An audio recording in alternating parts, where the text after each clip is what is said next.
समृद्धी महामार्गामध्ये जमीन जाणाऱ्या नाशिक जिल्ह्यातील शेतकऱ्यांना प्रति हेक्टर 25 लाख ते 1 कोटी रुपये दर मिळण्याची शक्यता आहे। मुख्यमंत्री देवेंद्र फडणवीस यांचा महत्त्वाकांक्षी प्रकल्प अशी ओळख असलेल्या मुंबई नागपूर समृद्धी महामार्गाला सर्वाधिक विरोध झाला होता तो नाशिक जिल्ह्यातूनच। रीमा जावळे आमच्या प्रतिनिधी आपल्या सोबत आहेत। रीमा, नेमकी काय माहिती आहे या संदर्भात?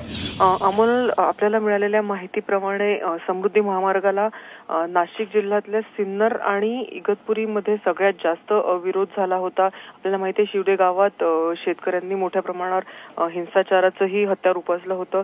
त्यानंतर आता सरकारने जरा सामंजस्याची भूमिका घेत शेतकऱ्यांना आता हळूहळू रेडी रेकनरच्या रेटपेक्षा जास्त दर देण्याचा विचार सुरू केला आहे।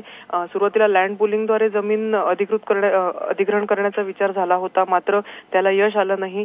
त्यामुळे आता जर वाढीव दर दिले शेतकऱ्यांना जमिनीचे, कारण ती शेतीची जमीन आहे, अशी जमीन शेतकऱ्यांकडून अधिग्रहण करताना विरोध होणारे सरकारला अपेक्षित होतं।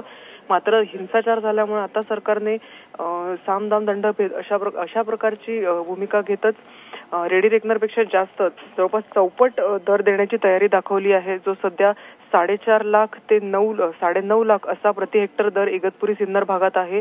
तो 25 लाख ते 1 कोटी पर्यंत मिळण्याची शक्यता आहे। धन्यवाद रीमा दिलेल्या या माहितीबद्दल। तर सरकार आता जास्तीचा दर देऊन शेतकऱ्यांच्या जमिनी या ठिकाणी विकत घेण्याचा प्रयत्न करते।